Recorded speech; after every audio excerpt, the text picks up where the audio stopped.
Hey there, this is Ben Howard coming to you with this month's real estate market report, giving you all of the information you need about buying and selling homes in North Texas. Well, here we are. We're at a strange place because interest rates have gone up so much. So buyers have kind of stepped out of the market, and for these months and months I've been saying, you know what, this might be just exactly what we need so that some buyers step out and inventory comes back up and prices don't go crazy like they are. Well, that's kind of where we are right now, where we've seen some of these buyers have stepped out of the market and inventory has gone up. So that's an interesting place, again, because now it might be a little easier for you buyers to find a home, but with rates being a little bit higher, it may cost you a little bit more. So the budget needs to come down because it's costing you more on a monthly basis. But we have a special guest today. We're going to have Ryan Grubbs come on in just a couple of minutes, who is one of my main lenders, and he has a thumb on the pulse of the mortgage market and what interest rates are looking like and where they might go from here, so you can decide, is this the right time, is this the wrong time for me to sell, for me to buy, to make that life change that I might have. But before we get too far, let's jump right into the numbers here. We're going to look at sales prices, and something we're seeing here for the first time in quite a while. We're saying, look at this, a decline in sales price. We've had these huge bursts up here in the spring, and we keep saying it's not going to be sustainable, but interest rates are really what's done that. Back here, we were still looking at 4% or so, and we jumped up right here to almost 7% in some places, 6%.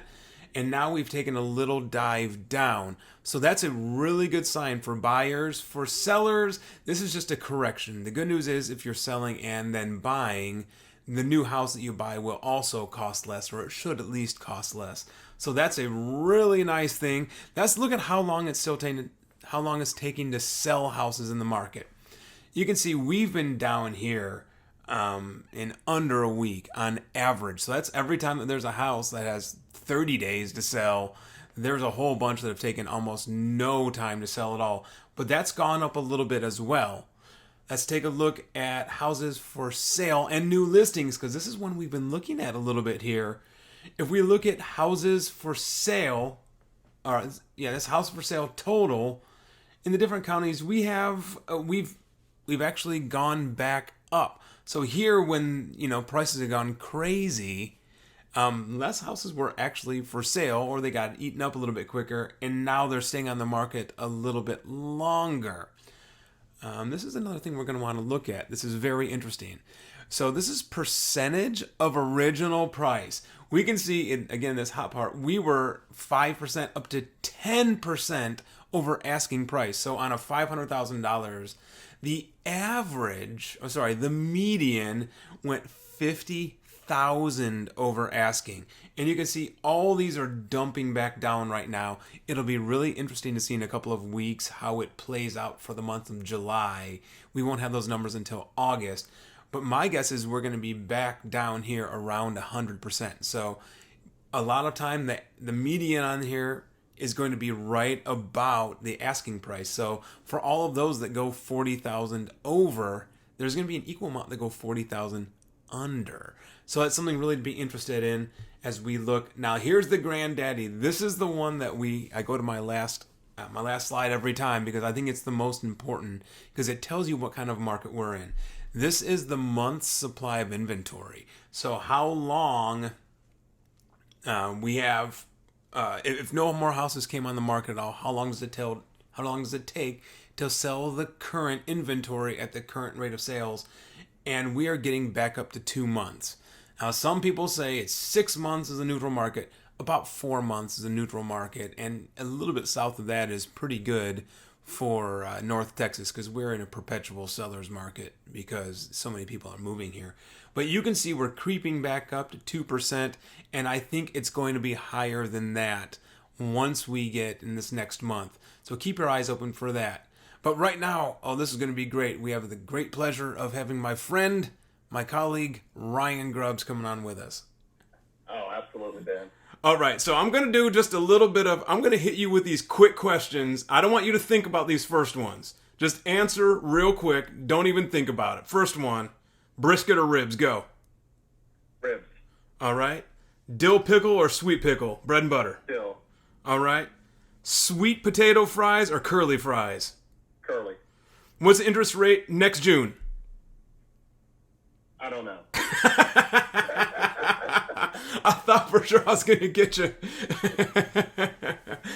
No, man, but so things have been bonkers here with interest rates. And I know you talk to me when I don't know what's going on. I call you and I say, hey, man, what's going on with this, with the GDP? What's going on with all these different factors that are affecting interest rates? So can you just tell us kind of where we are right now? Man, we're in a whirlwind, to be 100%. So right now, this is kind of where we're at. Obviously, we've been living in this artificial world for the last 15 years with interest rates. With the Fed having their hand in the pot, influencing what mortgage rates are, it's really given us this false hope of what an interest rate should be. Before the financial crash occurred, when rates were actually normalized, that was like in the 6% range. And that's really not far off from where we are today. So what we're seeing is we're just back in a more normalized market that the Fed does not have any involvement in anymore, okay? So that's the hard thing for a lot of people to understand is what is the normal market, because we haven't seen that in almost 15 years.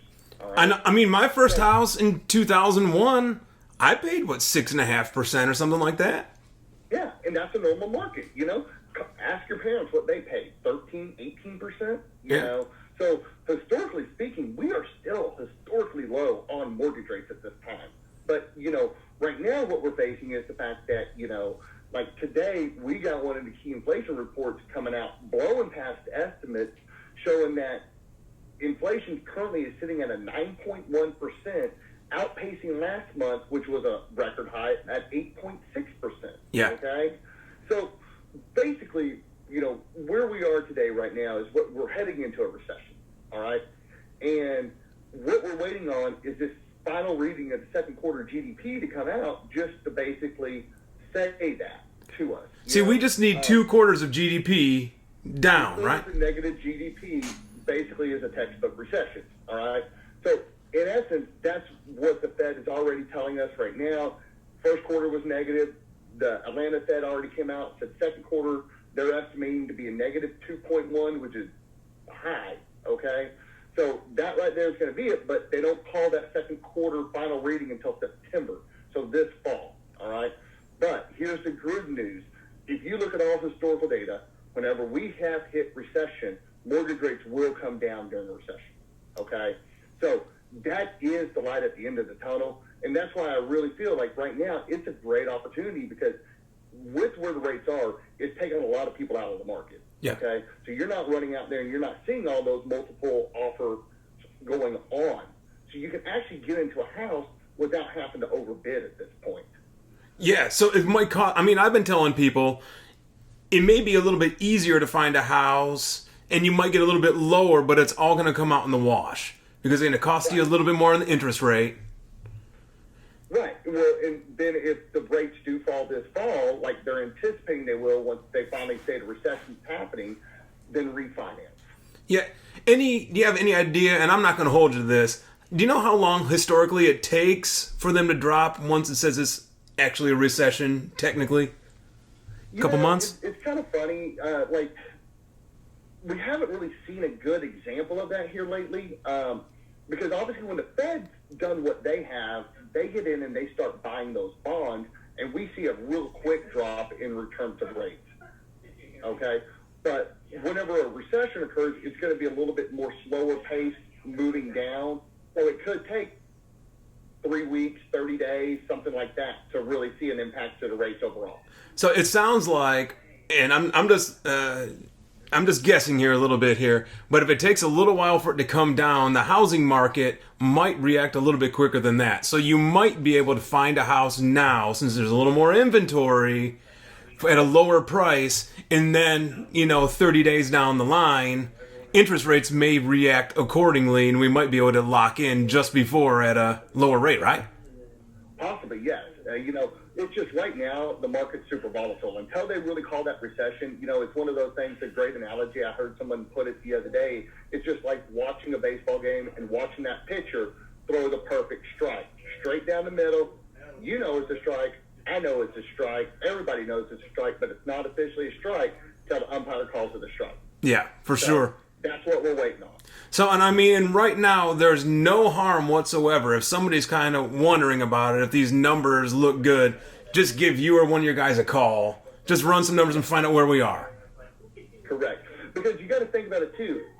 Once these rates do come down, it could create a lot more people come back into the market looking to purchase, creating a lot more competition. Yeah. Do you need to give the evil eye to Barney over there? Well, hey, man.